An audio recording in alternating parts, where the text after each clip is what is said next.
Good Tuesday morning, guys. My name is Jerry Miller, and thank you kindly for joining us on the Jerry and Jerry Show. It's great to be with you. We're less than 2 miles from the John Paul Jones Arena and from Scott Stadium.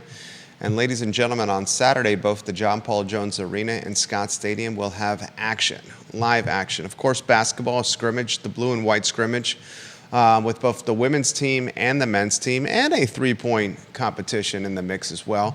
But still, basketball very, very close to starting a team with very high expectations, Tony Bennett's bunch. Another team that's perhaps exceeded expectations to this point of the season, Tony Elliott's football team. Las Vegas had the over-under at 3.5 wins. Virginia is at 3, and they're knocking on the door of 4 with the Boston College Eagles visiting Charlottesville and Scott Stadium at 12 o'clock high noon, a game set for the ACC network. Ladies and gentlemen, Virginia an early 2.5-point favorite. That line, depending on where you shopped, jumped up to 3.5 points yesterday, back down to 2.5 today. Virginia's got a shot to win this contest. Judah Wickower, the man behind the camera, if you can go to the studio camera, and then welcome our star of the program, Jerry Hootie Ratcliffe. Before we talk news and notes, you and I both follow media fairly closely in the Commonwealth. Some unfortunate news from the Richmond Times-Dispatch with the laying off of David Teal and Mike Barber. Thoughts on that, Hootie Ratcliffe? Well, it's certainly a loss to sports journalism. Both those guys were excellent at their craft, and David I've known for decades. I grew up reading David Teal in the Daily Press Hall of as a Famer. kid in Williamsburg, Virginia. Yeah, he and I used to run around together quite a bit, and terrific journalist, terrific guy, and his work speaks for itself. He's a Hall of Famer and a couple of different Hall of Fames, and I'm sure the reading public is going to miss his work. I hope he lands somewhere that he would like to be. Same with Mike Barber, who wasn't all around obviously as long as David, but did an excellent job covering all the beats that he was assigned to over his career. And again, it's just another example of how the newspaper industry keeps shooting itself in the feet. One of these days, I feel sorry for youngsters growing up today. Like you said, you grew up reading David down in toward the beach, and I grew up reading some guys and had an influence on my career. And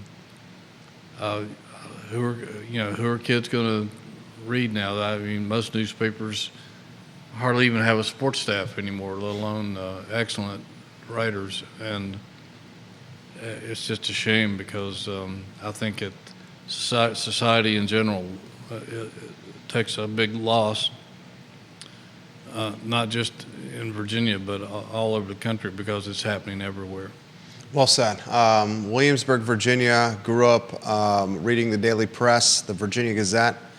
David Teal and Warner Hessler, two of my favorites to read. Yep. Al Pierce on the NASCAR beat.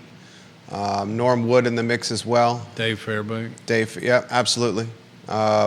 Just absolute legends. Dave Johnson. Yeah. I mean, you know them all, Hootie. Yeah. And it's what I think you made the point poignantly. It's the community that suffers. There's something about getting to know the beat writer and the columnist in your community, as you know. I would imagine Lee Enterprises is probably going to try to syndicate one columnist in all the papers they own, but it's just not the same personal connection as picking up a Daily Progress and seeing Hootie Ratcliffe's picture in there and your byline and knowing your scatter shooting and knowing your turns of phrases. And then you made another great point. For every Hootie Ratcliffe out there and David Teal out there and Warner Hessler out there, there's a young man or a young woman that wants to be the next Jerry Ratcliffe or Warner Hessler. And who do they look up to now from a print standpoint, from a writing standpoint? It's difficult because I'm not sure there are any columnists left in the state of Virginia. I think my good friend Steve up in Fredericksburg might be the only one remaining. And I'm pretty sure about that fact. I don't think they're in any of the in-state newspapers. I'm not sure there's a columnist who's left. So I don't know. There is no answer to that. It is a shame because I've met so many people that were my readers and still meeting people that read me for years, and it's like you were part of their breakfast every morning or something, because they would read their newspaper and drink their cup of coffee and get ready for the day, and you formed a relationship with a lot of these people, even though many thousands of them you never even actually met, but they felt like they knew you, and it's just a shame. It's just another part of our society that seems to be lost. More news kind of took me aback this week with the passing of Dikembe Mutombo, and of course the passing of Charlie Hustle, Pete Rose. They say it comes in threes. It's Dikembe Mutombo, a true ambassador of basketball, a global ambassador, from waving the finger, the Georgetown product, to shot blocking, his time with the Nuggets, his time with the Knicks. A guy that transcended basketball, one of those personalities that was larger than life, than the sport. Mm-hmm. And I think as basketball has become, the world sport, just like soccer, guys like Dikembe and Yao Ming and Kobe Bryant get a lot of that props, or that, they get the respect that comes with the sport becoming global. And then the embattled Pete Rose. When I grew up, Pete Rose was a manager, so I never got to watch him play. But I've seen the highlights. A guy that was at an autograph signing within the week, and now has passed away. He was my favorite player growing up, and I tried to pattern my pathetic sports career after him, as hustling all the time and playing as hard as you can. And I had the great fortune to, once I became a sports writer, to interview Pete Rose on more than one occasion, several occasions. And it was fascinating because you could sit there at his locker and talk to him. You'd be surrounded by many writers after any game that he played in, and people would be bringing up certain players and certain statistics, and Pete knew all of his numbers by heart, and he knew most of other players' numbers too. And he could sit there. He was very knowledgeable about baseball, and he could talk to you about any player in the league and any team in the league, and his own accomplishments. And it was just somewhat fascinating. I don't know that I've ever met another player who knew all of his numbers and could bring him up and knew where he stood on an all-time basis, and where he compared to other greats. And I just think it's a shame he's not in the Hall of Fame. Yeah, and Mutombo was, like you said, was a great ambassador of NBA, and he was somebody who just wanted to help the world. Yeah, and just a good guy. Just a good guy, and wanted to help people. Yeah, and especially Mutombo took me aback with his age. Young. Was he 53? I mean, think about that, ladies and gentlemen. Randy Clark, giving you props. Love what Jerry Ratcliffe is doing these days with JerryRatcliffe.com, but I certainly miss those days with Hootie at the Daily Progress. Ray Cadell, watching the program, says he was one of those guys that woke up with Hootie Ratcliffe in the paper, and I miss reading Jerry Ratcliffe. We appreciate you, viewers and listeners, for watching the program. Got folks in Richmond, folks in Williamsburg, folks in Virginia Beach, Northern Virginia, Southwestern Virginia, Pennsylvania, North Carolina. It's been a challenging week for the country. This is a sports show, but Hootie, devastation from a hurricane. And I said yesterday on our program, I love to see this country focus on what's happening within our borders with restoring quality of life to so many families that have been devastated in the Southeast before we focus on some other elements outside the country. Yeah, it breaks your heart to see all the devastation and all the loss of life and people impacted, particularly in North Carolina and Tennessee, where some remote regions where they're having a hard time even getting to those people. And I hope that America can come together and offer some aid to these people to help them get their lives back together. Yeah, well said, well said. Puts things in perspective, guys, when we're talking about a football game, but a football game we will talk about. Virginia's coming out of the bye week, and after a bye week where they start 3-1 overall and 1-0 in conference play, frankly had a very good opportunity of starting 4-0 overall and 1-0 in conference play. Let that Maryland game get away from them. But the victory at Coastal Carolina gave this team some confidence going into the bye. Before we talk about the Eagles, talk to me about the bye, news, notes, tidbits, anything that was on your mind as they had a break. Well, we really won't find out much about their bye week until this afternoon when we meet with Tony Elliott at his weekly press conference. We didn't have one last week since they were off, and gives, I guess, a lot of the coaches spend some time recruiting, and in terms of their own team, I think they worked probably on fundamentals and refining what they've done well thus far, maybe self-scouting and throwing out some of the bad, focusing more on what they are good at and preparing for BC, which will be a very worthy competitor. They're probably the most physical team they've played to this point. I think probably even more so than Maryland, and it'll be a challenge. Virginia hasn't traditionally played well against Boston College in the ACC. I think they've only won once. I think Al Grove's team won up at Boston in maybe the first meeting. I'm not sure. I know I was there. I think it was the first time they played as ACC members. But Boston's usually a very physical football team, and Virginia has had a tough time matching up against those guys. Boston College, its quarterback is the word around the conference is healthy and he's ready to play. Castellanos is a guy to watch out for Virginia, one of the better gunslingers in the Atlantic Coast Conference. This team, I think, if it can continue to run the football with either Xavier Brown, with Kobe Pace, with the running back by committee, it will take the pressure off of Anthony Calandria and allow him to potentially take less risk and manage the game a little bit better. We'd love to see this football team, Hootie, that's a 2.5-point favorite, come out of the bye week with a strong commitment to the run.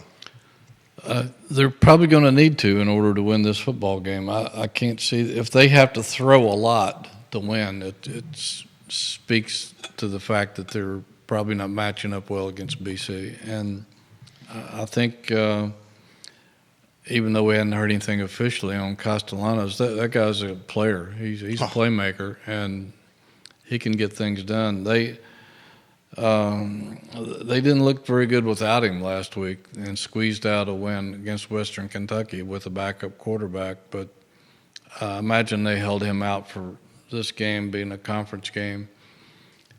And I agree. I think the fact that Virginia was able to get some running game going against Coastal Carolina is going to be helpful going forward. It should build some confidence, but yet they were able to run on Coastal. I don't think Coastal was as physical as Virginia, and Tony Elliott noticed that Coastal didn't make the adjustments that maybe he was expecting them to, and so he just said, well, let's just keep running it down their throats, and they did a great job of doing that. They're going to have some run success against Boston College this Saturday, and there's no reason they can't do that. I think Xavier Brown has really stepped up. Looking like a star to me here. Yeah, he has. I think he has potential to really break out, and they have some other good backs too that'll give him some breaks. And I imagine Kobe Pace will probably still start, but I think Xavier Brown is a great option, and I think they need to feed him the ball as much as they can as long as he's producing. The Boston College quarterback, Thomas Castellanos, 10 touchdowns on the season, just 2 picks. A guy out of Georgia, 5'9", listed, under 200 pounds. But ladies and gentlemen, if you have not had an opportunity to watch this guy play, he is absolutely fantastic. Boston College's only loss on the season, a 27-21 stunner at Mizzou, one of the top teams in the country. And Boston College should have won that contest. 3 touchdowns, 2 picks for the BC quarterback in that contest. He does a very good job of taking care of the football, again, with the 10 TDs and only 2 interceptions. I'd love to highlight Xavier Brown a little bit more. It seems to me Xavier Brown is the star in this backfield. He's got 33 carries, 293 yards. He's averaging 8.9 yards a carry. Yes, Kobe Pace is a guy that has got some Clemson pedigree. Just doesn't have that giddy up compared to Xavier Brown. Maybe it's a good compliment to Xavier Brown, but why not feed the beast a little bit more? I'm totally on the same page with you there. I thought he should be getting more carries early on, and because he has that burst, he's explosive, and I haven't seen any of the other Virginia running backs display that kind of speed and explosiveness, and I think that's very much needed on this team because he has the ability to turn an average play into a big play just because of those factors. And he's also has pretty good hands too, so they could use him in the passing game. But you don't have to settle for 2 or 3 yards in a cloud of dust on every carry. And you know, he's a kid that he used to be a guy that could only run outside. He would try to beat people to the edge, but now he's developed into where he can gain yardage between the tackles, and that's the sign of a really good running back. Do you like the running back by committee? I mean, they're playing 3 or 4 guys here. Or do you see as the season matures, one guy getting 20, 25 touches? Well, I think if a guy can show that he can produce to that degree, I think they would make that move and feed a guy, you know, that many carries a game. There is something to be said for running back by committee and the fact that you don't wear any one guy down and you have fresh legs. But there's also one thing I've noticed over the years with really good running backs, and this was at Virginia and other places and the NFL, is they get better as the game go on. Absolutely. They get better, they get stronger. Yeah. They get more in the flow and the rhythm, and they build confidence. And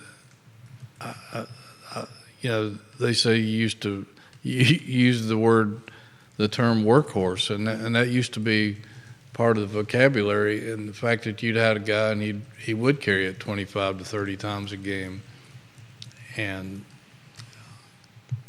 there's something to be said for that as well. Wahoo89 watching on YouTube. He says he's live from Tennessee. Thank you, Wahoo89, for watching. He says, I love this show. I love all your shows, Jerry. Jerry Ratcliffe is the best source for UVA sports.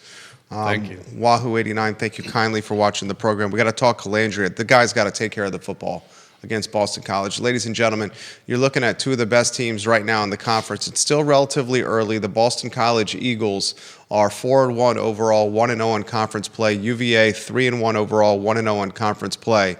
The winner of this contest most likely is going to be, I think, in the receiving votes portion of the top 25 polls. I don't think they're going to crack into the top 25. Calandria taking care of the football. Calandria, the game, 12 o'clock on Saturday, Hootie. Yeah, this could be a game settled by who makes the fewest mistakes and the fewest turnovers. And I mean, I know that's somewhat cliche because you could put that down for just about any game, but I think this game in particular, the team that makes the fewest mistakes is probably going to walk out of there with a win. And yeah, I think if Boston College wins and goes to 5-1, they could jump back into the top 25. They ran it earlier. If Virginia wins and goes to 4-1, 2-0. 2-0 in the conference, yeah. I think they would be deserving of receiving votes. I don't think it'd be in the top 25, but I think they would be in the others receiving votes, and well deserved because BC is a good football team. They're not quite where Bill O'Brien wants them to be right now, but they're building toward it. Tony Elliott's team is building toward it, and if they can go to 4-1 and have Louisville come to town, I mean, that becomes a massive game. Louisville's making some noise, and they have a big game this week too against SMU. So should both those teams win next week would be massive, and maybe for a change, game day would come to Charlottesville for the first time ever. I think there's only like a handful of schools that have never hosted game day, and this would be a good reason. Louisville, guys, 22 in both polls right now.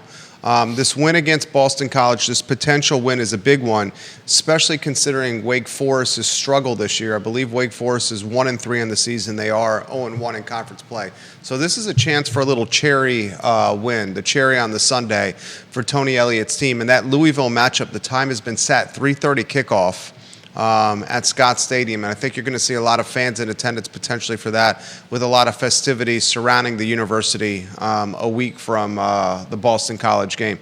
Let's talk defense. Boston College plays quickly. Boston College eats up play clock. Mm-hmm. Boston College and Bill O'Brien, who's got NFL pedigree, you look at some of the times of these games they're in, they're playing in a lot of 3.5-hour games, a lot of 3-hour and change games. They play fast. Virginia's got to be really careful. If they do a 3-and-out, a couple 3-and-outs back-to-back, Boston College is a team that can rattle off a 10, 12, 13-play drive, no problem. Yeah, and, if you're an offensive coordinator, you're looking at the number of possessions you have, and sometimes it dictates your play calling. For instance, against Maryland, when they realized that when they started playing poorly in the second half, and Maryland was just like you said, controlling the clock and field position, that impacted Des Kitchings' play calling. He pretty much had to shelve the running game and go to the pass because he knew he was only going to have a certain amount of possessions in order to catch up, and that puts pressure on a team. It's puts pressure on the quarterback. Absolutely, and you feel like if you don't get something on almost each possession and you're trailing by a couple of touchdowns or more, you really feel like you don't have much of a chance to come back. So that's huge, and the fact they have to take care of the football. They need to play a turnover-free football game against BC for sure. Wahoo 89 in Tennessee asking about Hawthorne, the tailback. Says he looks like he's huge and powerful and complete. Will we see more of him? I don't know. His name came up, I think, at a couple of weeks ago, and he was about to come back. I think he'd been nicked up, and I don't know. I mean, that's a pretty crowded backfield right now, with Pace and Brown and Greasy, and then the other kid that started to get a little bit of action. I guess he played a little bit last week or 2 weeks ago, but it's going to be awfully hard, I think, to work a fifth back into there at this point. But unless somebody gets hurt, so I would be hesitant to say that he's probably going to see any action this week. You got Kobe Pace, Noah Vaughn. Noah Vaughn's the other guy I was thinking about. Jack Greasy, Xavier Brown, Anthony Calandria. This comes in from Greenwood, Virginia. Mr. Kevin Higgins, a football coach and Pop Warner himself, stop the run and show up in the second half. UVA wins. The Maryland game was reminiscent of the past couple of years. We are getting further and further away from that history, and give Tony Elliott some time. He likes what he's doing here. Virginia's going to have to stop the run against Boston College. And no question. Virginia's defense is going to have to step up. I'd like to see the safeties. Virginia's got a pair of the top safeties two of the best safeties in the Atlantic Coast Conference, if not two of the best safeties in college football. Love to see the safeties here get up to the line of scrimmage and see and help the linebackers and the defensive line potentially stop the run some more. We'll follow that element of the game closely, Hootie. They're going to have to do that, and they're going to have to be watchful of Castellanos too, because even though, as you mentioned, he's not a really big guy, he can run with football, and he runs with authority, and he's quick for a guy of his size. He's got a little bit of weight to him, but he's got some quickness, and he's not afraid to take off with it. And he can pick up big chunks of yardage. I've been really impressed with him the last couple of years. He's a good passer, but he can kill you with his legs too. So they're going to have to keep an eye on him and try to contain BC's running game, which is good. So I wouldn't say it's great, but they want to be physical. They want to beat you up, and I'm sure that's their intentions. You're looking at, guys, one of the better quarterbacks in the Atlantic Coast Conference, this Boston College quarterback. I mean, you got to give probably the top quarterback nod to the kid from Miami. Cam Ward. He's fantastic. He's looking like potentially the ACC Player of the Year right now. That victory against Virginia Tech, a comeback win. Granted, some sketchy calls go against the Hokies in that one. Cam Ward really did a lot for Miami. But this Boston College quarterback is right there. If you look at a total touchdown standpoint in the ACC, you got Cam Ward with 18, Kyle McCord at Syracuse has got 14, the kid from Clemson 12, and then Castellanos is right there with the kid from Duke and the kid from Pittsburgh. So you're looking at one of the guys that's one of the best ones in the conference, and Castellanos does a really good job of taking care of the football, as I've highlighted, with only 2 interceptions. And he's missed the game. He missed a game, a cupcake-type game, where he could have put up some stats, ladies and gentlemen. What do you think is going to happen from a keys to the game standpoint for Virginia against the Eagles? Well, I think you mentioned it already, is that Virginia has to contain the run.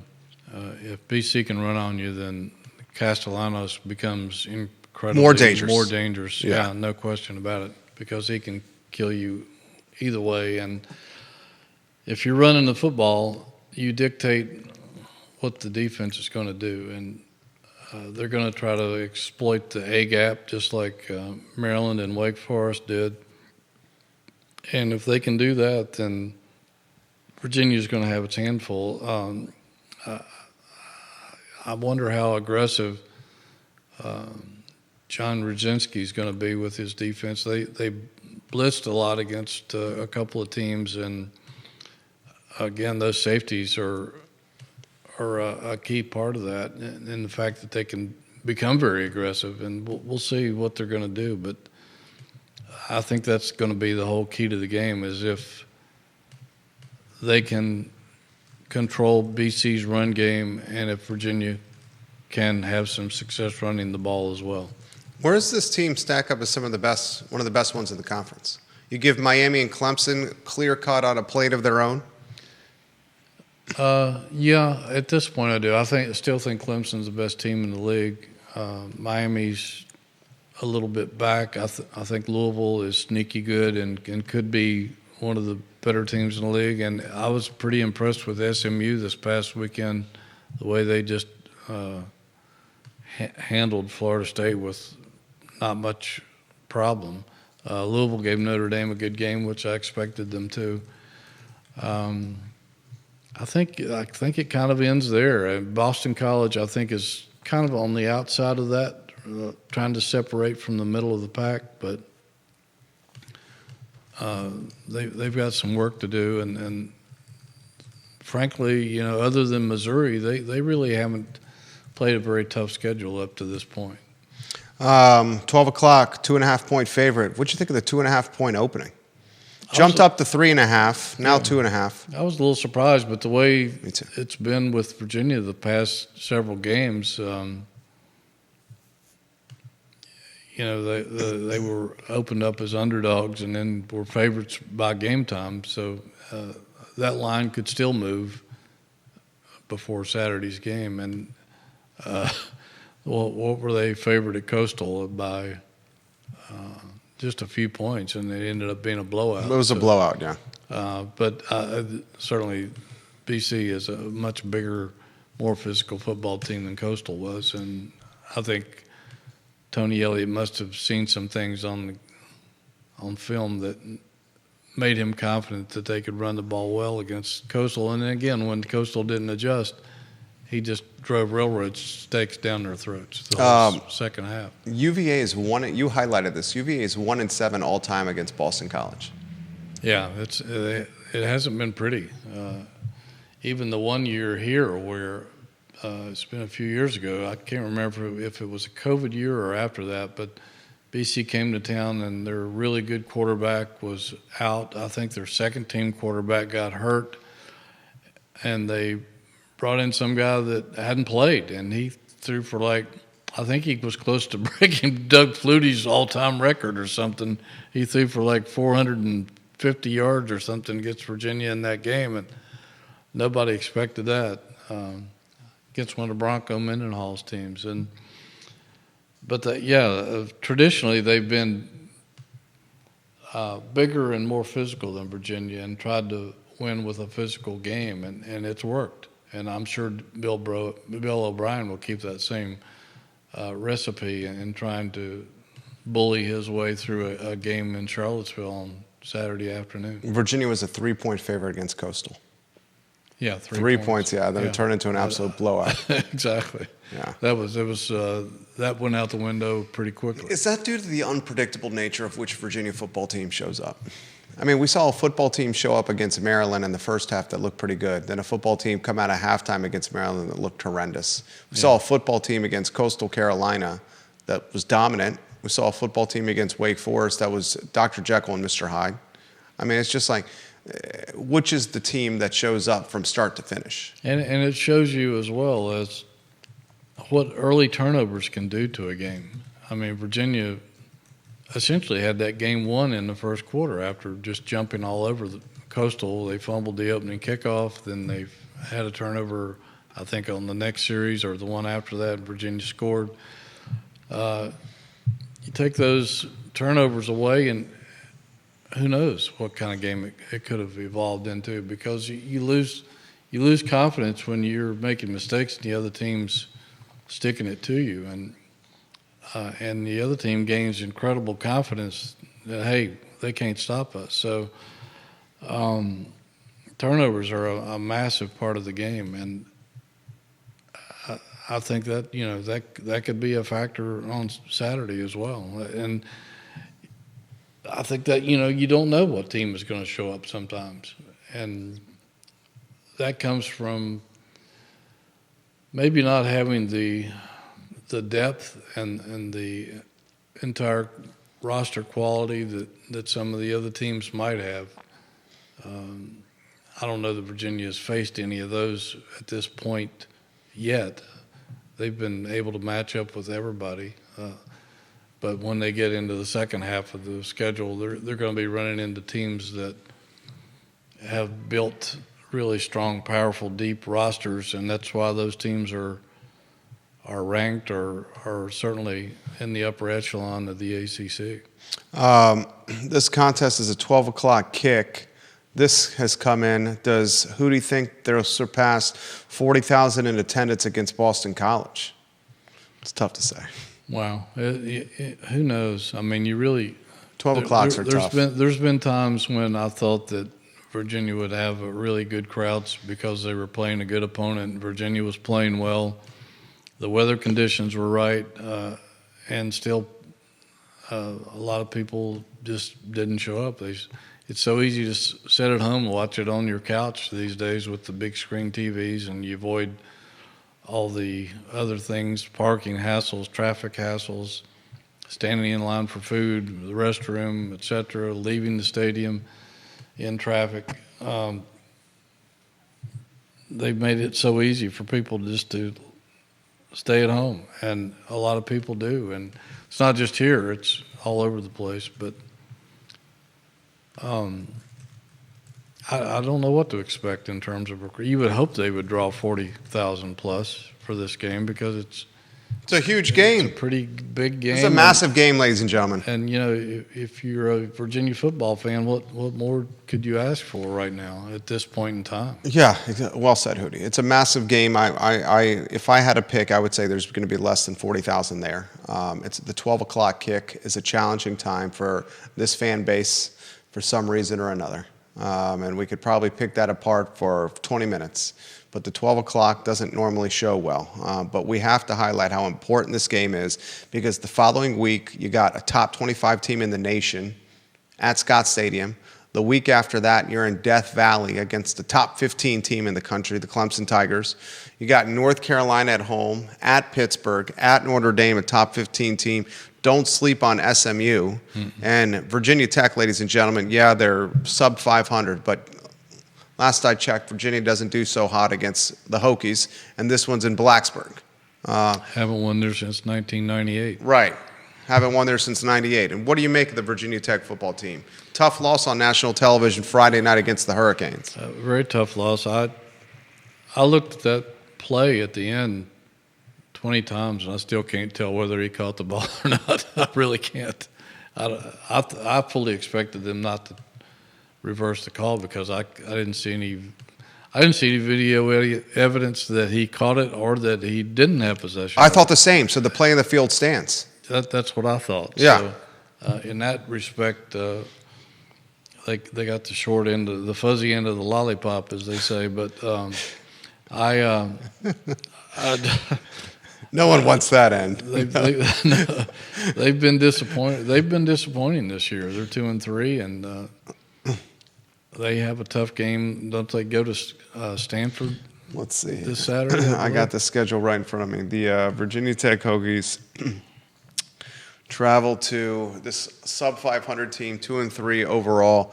They travel to he's right, Stanford. 3:30 kick, ACC Network, across the country. Yeah, I don't think Stanford's a great football team, but they're tough at home. And you're going across the country. And it's a new opponent. So it won't be an easy W for the Hokies for sure. Which team has surprised you the most from a disappointment standpoint? Virginia Tech is 2-3, 0-1. Wake Forest 1-3, 0-1. I think the answer is a slam dunk, but I have to set up my guy over here. It's obviously Florida State. 1-4, 1-3, Florida State. 1-4, Florida State. Yeah. And about to go 1-5 because they play Clemson this week. Yeah, and they're doing it without their starting quarterback to start. The DJ's got a broken finger. Yeah. Broke his finger against SMU. I don't think it would matter even if he was healthy. They're going to get slaughtered against Clemson. And, ACC fans are delighted about that because of the chaos that Florida State has started in their greedy nature, wanting more, threatening to leave the ACC, trying to leave the ACC. Even the SMU people got in on it because they were taunting Florida State because they knew that Florida State didn't want them in the ACC and tried to block their entrance. And so they put it on them as well as they could. And so it's the hatred for Florida State is pretty universal around the conference, and I don't expect that to change.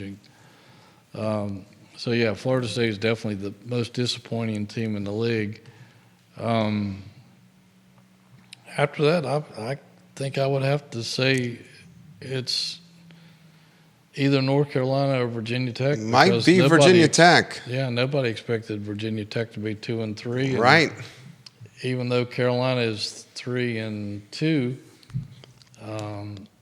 they haven't played well, and they lost a 20-0 lead to Duke, your rival, last weekend, and after getting their doors blown off against JMU, Mac Brown's got to be feeling some serious heat.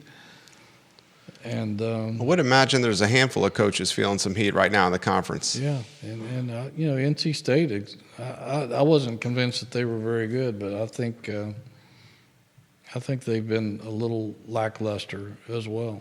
Philip Dow, watching the program in Scottsville, he says, from what I see with this Virginia football team, This game is all about maintaining strong offensive line protection for the quarterback and making sure that their defensive secondary brings their A-plus game. And he says he's not certain about the crowd either, but those in attendance will care about winning. And he said one of those camera views with that Miami-Virginia Tech game showed the ball may have been out. We appreciate your comments there, Philip Down, Scottsville. Thank you for watching the program. I thought it was a bang-bang play, and I thought the play on the field should have stood. But hey, we all have opinions. Miami certainly seems to be the darling of the conference and a potential playoff contender. Unblemished right now, Miami.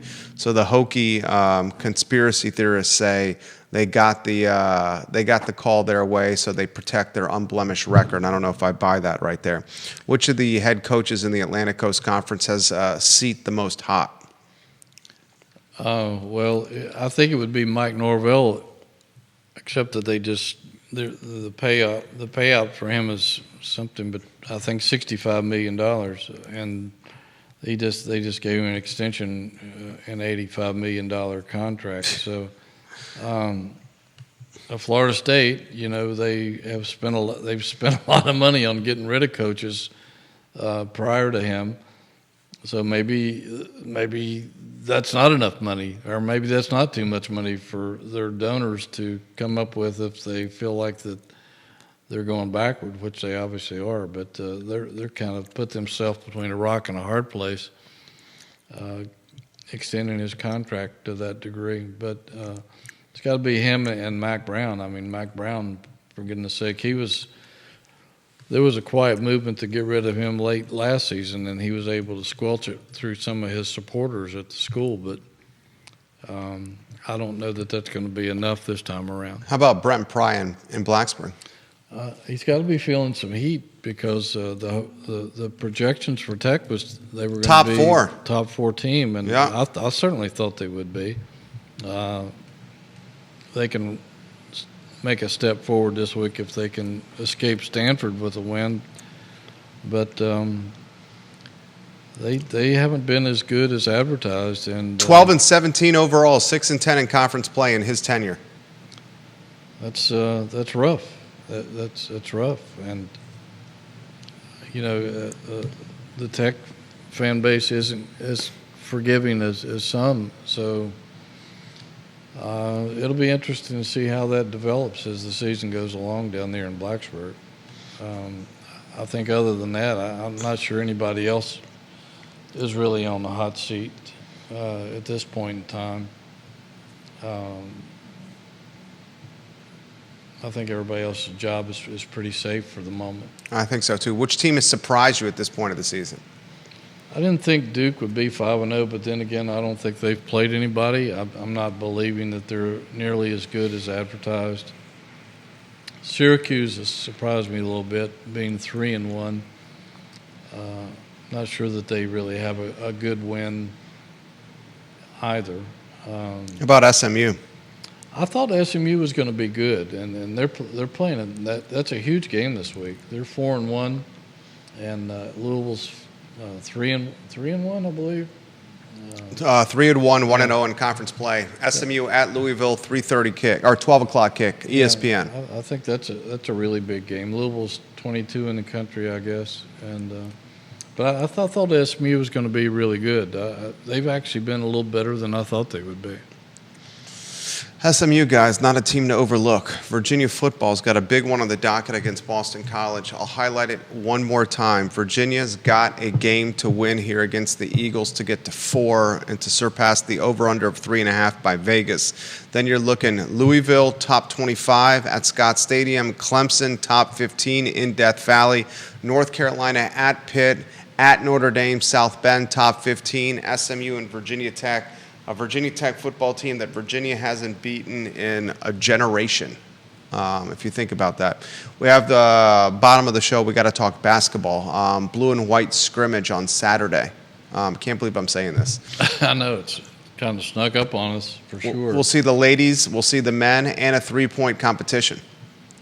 Yeah, it'll be fun seeing those two teams back to back. The women have generated a lot of excitement with really improving their roster and have a coach that they can win with. I think there's a lot of excitement around both programs right now. And the men, it's going to be interesting, like it is with everybody in the country with essentially new rosters. It's somebody asked me who I thought was going to be really good in the conference, and I'm going to have to sit down and study because everybody's roster has changed so dramatically. Yeah. What's the starting lineup? You don't know who's who at most of the schools anymore.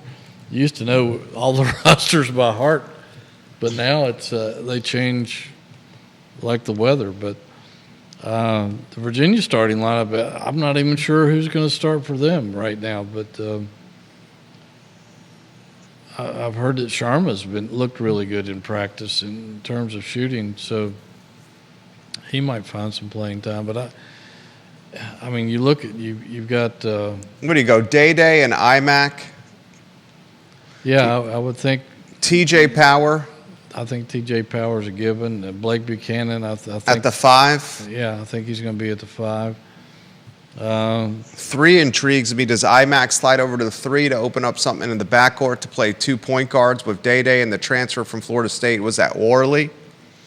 Or does he keep IMAC at the 2 because IMAC's kind of undersized to play the 3? Yeah, and then it could be Murray, it could be Rhodey, it could be Sharma. He's got depth. He's got some serious depth, and in the front court you've got Kofi, the freshman from California, or from Washington. You got Robinson, the 6'10" kid, big kid who redshirted last year, and you've got the walk-on from Vanderbilt, St. Anne's and Vanderbilt, Carter Lang. Yeah. His dad played basketball at New Hampshire. Yeah, so they've got some good size in the front court for a change, and Elijah Saunders, too, 6'8". Was that San Diego State? Yeah, I think he might be better than people realize as well. So they've got so many people to choose from. I don't think that Dante Harris is on the roster anymore, from what I gather, and there's some rumors that Gertrude might not be in school. I don't know. We haven't been able to verify that. So. I've heard Dante Harris is not on the roster. Yeah. He's not on the VirginiaSports.com website. I've heard the Gertrude rumors. Yeah. And of course he was going to miss the season with a knee anyway. Knee injury suffered on a scooter incident. Right. I've heard the Gertrude rumors. What do you make of that? I don't know what to make of that. If he's injured and not going to play, and I don't know if he's left school or if he's just in school and not playing basketball. Don't know. We've been making inquiries, but we haven't been given a good answer at this point. But certainly he wasn't going to be a factor this season anyway. But if he's not in school, that might be a concern that he might be looking elsewhere. Yeah, hitting the especially now that they've gotten a commitment from Chance Mallory for next year. And Day. And Day is fantastic. I mean, Day is got we hope 3 years in the program. Yeah, you would hope so. Yeah, I mean he's a second-year transfer from Kansas State that is lightning quick. A guy that made an impact as a freshman. The Elijah Gertrude, we hope the writing is not on the wall, but time will tell. And we have to highlight Sharma, the kid from Canada. Canadian National Player of the Year. I mean, everything I've been hearing, and you follow it closer than I do, the folks that are inside the practices or around the team have been saying, this guy is the real deal. I think he can shoot the eyes out of And he's got size. Yes, he does. I think he's, six? Listed at 6'5". 6'5"? Yeah. Yeah, that's what I thought. And And we haven't even mentioned Rhodey. I know Rhodey's had an up and down career here at UVA, but Rhodey's a good ball handler, a good defender, good passer.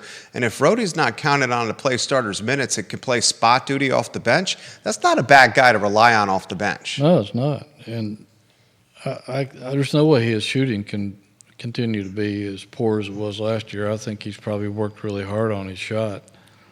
And we haven't mentioned Christian Bliss yet either, and You're high on Bliss. I think he's going to be good. I think he's a winner. I think he's a kid who just I think he's just too good to keep off the floor. And he was redshirted last year, but he's still a pretty young kid. I mean, he went his last year of high school to enroll early at Virginia just to be part of the team and learn the system. And like I said, until he hurt his ankle and had surgery on it late in the season last year, he was always out on the floor after games just lighting it up, shooting from three-point range. So I think he could be a factor as well. And I would be remiss if I didn't talk about Mallory a little bit, even though he won't be on the team until next year. You had an interview. I had a really great interview with him and his coach at St. Anne's recently, and going to write that tonight or tomorrow. And it's been a while since I've done an interview with somebody where I was blown away by some of the things I learned, and that was the case. I mean, not only is he a very mature kid, really has his head on straight, but this guy is a tiger. He's got the eye of the tiger, man, and his coach verified that. Just some of the things he told me just kind of blew my mind, and I've been around a long time. It's hard to blow my mind when it comes to a kid who's a rising senior in high school, but I think this kid is destined for some really good things. Chance Mallory, St. Anne's Belfield product, slight but full of fight. 5'8". I mean, 5'9". you stood next to him. 5'9". True 5'9". We didn't. I didn't size him up when we were standing. Because what are you, about 6? 6 and little Yeah. 6 and change? Yeah. Yeah. So he's probably 5'9". Yeah, Okay. I think that's probably right. But it doesn't matter, because when he was an 8th grader, he was starting on the varsity at point guard at 5'1". Right. It doesn't matter. It's the old saying. It's not the size of the dog in the fight. It's the size of the Fight and the dog. Yeah, So. yeah. Well, and we highlighted this last week. The things that I find most impressive with Chance Mallory: the ball handling, the leadership, the ability to finish around the rim in a number of different ways, with English, with floaters, with teardrops, using the rim to protect against shot blockers by going to the reverse on the other side. He just has good basketball IQ. And he's had to do that. He's had to do that. Because of his size. Necessity. He's had to learn how to find angles and do things that the average guy doesn't have to do, because they can get their shots off against bigger people. It's just part of his natural development in terms of who he is, and he's not afraid. And he has unbelievable range as a shooter too. So looking forward to watching this guy the next few years. I can't wait. I can't wait. Anything you want to add on the women's team, Hootie? I really haven't done much. I know they've done a really good job of continuing to build their roster in the offseason. And Kamora Johnson is unbelievable. I think she's going to be a star in the ACC, and I think it starts this year. She was very impressive as a freshman, but I think she's going to continue to open people's eyes this season, and I imagine a couple of her teammates are going to follow suit. Any of the Virginia football players playing in the National Football League that have stood out to you? It was a good weekend for Virginia football players. Yes, it was. I saw you tweet that. Yeah, I'm trying to remember. I think I've got it here on my phone. You got Zacchaeus with the Commanders, who was lights out. Their quarterback, I mean, that's my team. Their quarterback looks sensational. I mean, he's turning into must-watch television. And I knew he would. I mean, he was incredible at LSU. Zacchaeus, he had a great game. Rodney McLeod had a big game-changing scoop and run for a touchdown for the Eagles. It's Eagles, right? No. Yeah. And then Charles Snowden had a really big sack for the Raiders in a game, and then Dontavian Wicks with the Packers, he had 2 touchdown receptions. So a lot of Wahoos making some magic in the NFL. Virginia football. Malik Washington, I think, had his first NFL catch last night, I believe. So. Virginia football is doing some impressive things, ladies and gentlemen. Doing some impressive things. In the National Football League, and the basketball program's got some guys playing in the association as well. What do you have in the hopper, Hootie Ratcliffe? Obviously, we're going to be covering the heck out of today's press conference. As you mentioned, huge game. We'll be keeping our eye on what's happening out of the BC camp and the Virginia camp leading up to that game. And I'm excited to write this Chance Mallory story. It's an incredible story. I just hope I don't screw it up. You won't screw it up. You never screw it up. Chance Mallory, guys, has already captivated the minds and the hearts and the attentions of much of Wahoo Nation, and he has one more year of high school basketball. Yeah, and he said it's one of the reasons he wanted to get it over with, his commitment, because he just. I respect that. The only thing on his mind is winning the state championship, which eluded him last year, barely, and that's his only mission this year is to win the state title for St. Anne's. St. Anne's a coach with UVA ties. David Althauser, excellent coach, continues to develop Division I talent over there with his basketball program, and I think he's got 3 guys off of this year's team. It's going to be headed to college basketball. At St. Anne's, it's absolutely unbelievable. Hootie Ratcliffe, the namesake of JerryRatcliffe.com. Check out JerryRatcliffe.com. I was on it this morning. I was on it yesterday morning. I was on it Sunday morning. I was on it Saturday morning, and I follow the man on Twitter. If you want a glimmer into Hootie Ratcliffe, the man, follow him on Twitter. The man loves animals, in particular dogs. The man loves sports across the board. He's a huge Pete Rose fan. Follows this athletic department inside and out, and his Twitter following is absolutely, ladies and gentlemen, booming, growing by hundreds every single month. Judah Wickower behind the camera, MVP and Mr. Consistency of our team. Programming note. He's the glue guy. He's the glue guy. Programming note. Yours truly on vacation next week, and director and producer on vacation with his family in the Outer Banks. Yours truly on vacation with my family up in the Northeast. So no Jerry and Jerry show and no programming from the I Love CVille Network next week, Monday through Friday. But we are back in the saddle. I have to do some quick math right here. While you're doing that, I will still be here in town. Yeah. I'll be working my tail off. So this is when it gets going for Hootie.